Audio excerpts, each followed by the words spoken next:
Welcome everyone to the Read and Writing Corner. I am your host, Leanne, and we will be talking today about Southern Storm by Terry Blackstock. I had to remember her name for a second. And yes, this is a new camera with a new mic that I'm recording on. And if you haven't noticed, new hair color. I want to welcome you to the Read and Writing Corner if you've not been here before, and to those who have been, welcome back. I'm glad you enjoy my videos and want to see more. We are going to put that there. Nice and beautiful. It's a little glary. Oh, the glare. Oh, anyways. Now, about Cape Refuge, the series. It is about a small town where everyone knows everyone and nothing major happens in the community. Hanover House, a house where those who have literally and figuratively been in prison due to drug addiction and other issues can transition to a new life in Christ, in a productive place in society free from lifestyles of addiction and crime. That's what the series majorly focuses on is supposed to be all about. What made me read this book? Well, it's the second book in the series of the Cape Refuge series. The first one being Cape Refuge, which the video has already gone up by the time you see this, so I hope you enjoyed that one and watched that and read the book first before you came here to this one. The blurb for this book is, "The body in the morgue had no ID. No one knows who the victim was, where he came from, or why he staggered out in front of Chief Cade's car. Guilt overwhelms him that he killed this mysterious stranger until Cade learns that the man had been shot at close range before he was struck. Determining his identity and finding the shooter becomes Cade's top priority. But then Cade vanishes off of the island of Cape Refuge. Rumors spread like wildfire that Cade was involved with the dead man's wife and that the death was not accidental. Did Cade run to escape murder charges, or has something sinister happened to him? Blair Owens knows Cade wouldn't have done the things they're saying, and he wouldn't have left without saying goodbye. She's determined to find him herself, but her search takes her to some dangerous places. Finding Cade will take faith in a God whom Blair has always doubted. Will he listen to her prayers when she's giving him nothing but grief? Cade's life might hang in the balance, and time is running out. Dun dun dun! My take on the non-spoiler part of this for the review is that a storm is brewing with a murder that places Cade in the center of it all. Blair took matters into her own hands to solve the mystery because people did not even try to find evidence of Cade's innocence. They all just believed he was guilty. Even though they've known Cade for the majority of their life, they just assumed he was guilty. A child was endangered in this, and then time is a clock ticking down to someone's death. So the setup of the new characters is good. The motives for all of the characters is well thought out and written down for readers to grasp. Their backgrounds are fleshed out more, especially Cade, Blair, her sister. I forgot her sister's name. Morgan Clary. The main characters react well to their situations, or at least I assume they do, because I've never been put in majority of these situations. So I can't physically speak for them myself on whether or not that what actually happened and the way they reacted is officially how a human would react, because I'm not even too sure I would react that way. But then again, I could have. The genre is Christian mystery, in case you were wondering. Did this live up to my expectations? Yes. The mystery was wonderful, and it was a pleasure to read more about the town of Cape Refuge and the type of people that inhabit it. And there are a lot of not so good people in it, but there is also a lot of good people in it. What character did I relate to the most? Blair. For her headstrong attitude, take all, give no quarters, I will do what I must for the good of the people I care about. Can't say of all, because she doesn't care about a lot of people, but she'll do what she can for those that she does care about. Always more important, the character or the plot. And the characters move the plot again. What a wild ride it turned out to be. And it was a twist that I didn't see coming. I didn't see it coming. There are 5 POVs in this story, and it did not affect my reading of the story either. To end the non-spoiler part of the review, so that way we can get into the spoiler part of the review, is should you go and read this story or the story and series. Yes, if you like Christian mystery, if you like thrillers that deal with Christianity, Jesus, God, those types of things, go ahead and read it. I think you would enjoy it.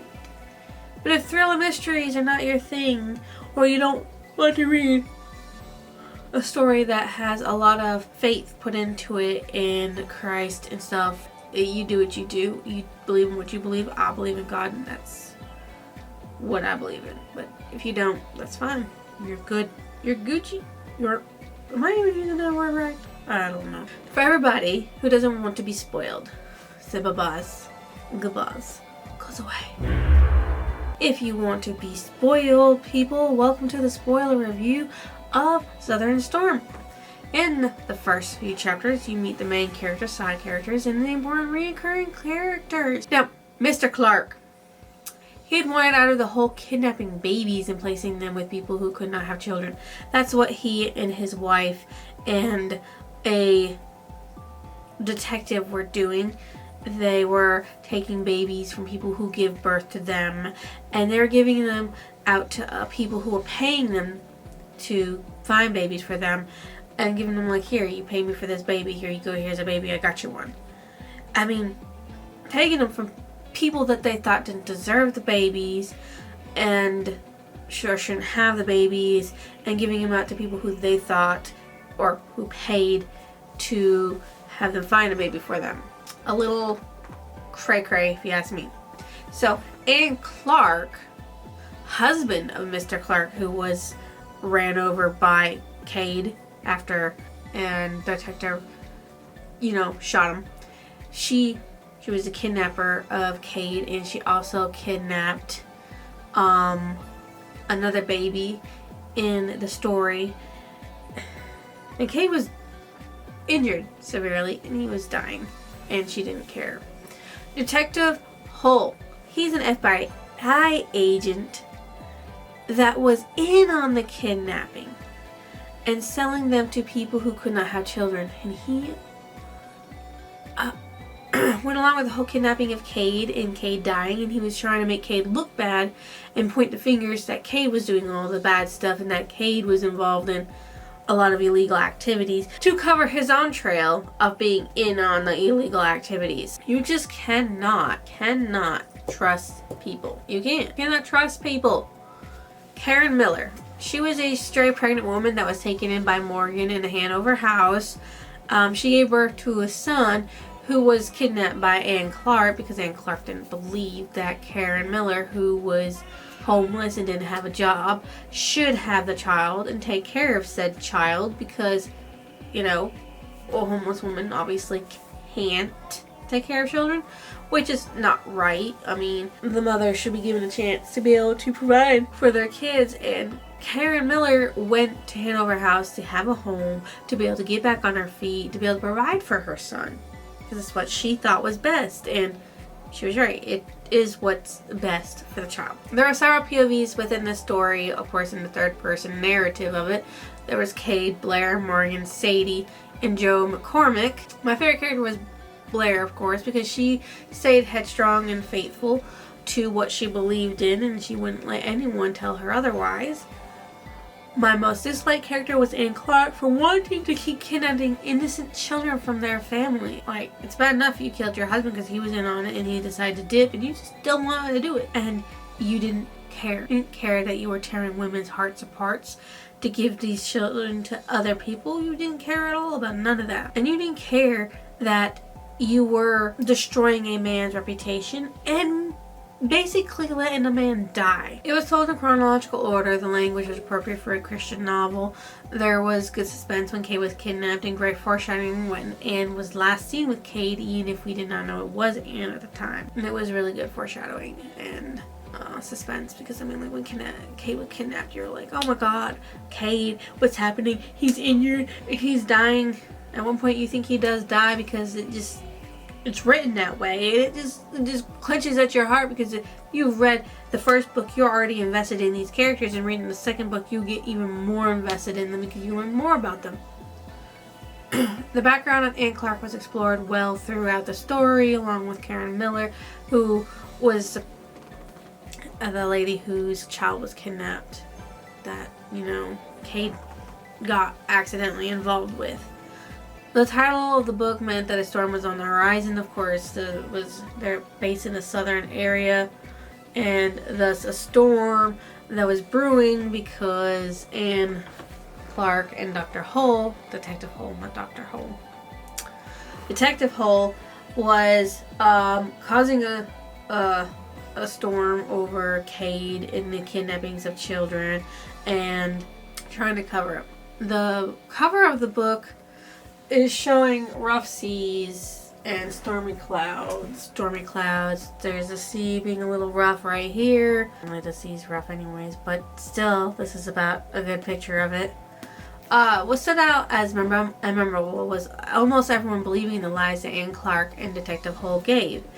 There was holes in their stories and holes in the lies they were telling, and people just went along with it, especially since Detective Hull's like, yeah, we found all this bad stuff about Cade, yeah, this and yeah, that, and they're like, where's your proof? Where's this? Where's that? You gotta have certain types of proof to prove that what you think is real, and Dr. Hull was just making up a bunch of lies about Cade to make himself look better, make everything veer away from him and everything. But Blair tracked down all that information, found out the truth, and even tracked Cade to Anne Clark's house and got it all done. My favorite passage from the story is, he reached up and touched her face, the smooth, soft side. His eyes lingered on hers, and she knew what those sappy poets with their love images meant when they talked about hearts melting. So that's a moment between Blair and Cade after Cade had been rescued. And Blair thought Cade was gonna die because obviously he was severely injured and he was already dying from it. And Anne Clark was not doing anything but barely keeping him alive to ensure that her plans went correct and the way that she wanted them to. Not long after they got rescued is my favorite quote. There's my hero lady, Cade says to Blair.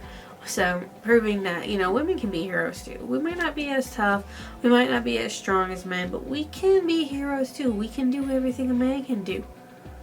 We just are a little more creative in how we do it. What I thought about the ending of the book. Why did Cade have to suffer and almost die? I mean, poor Cade. He's a good chief that almost lost everything. He almost lost his life.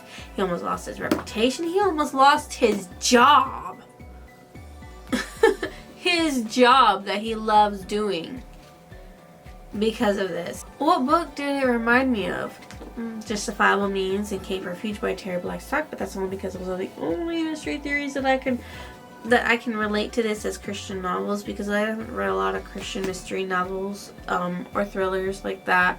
So there's not a lot out there for me to reference and say, oh yeah, this reminds me of some random book from some random person, because this is literally all I've got that I have for throwbacks.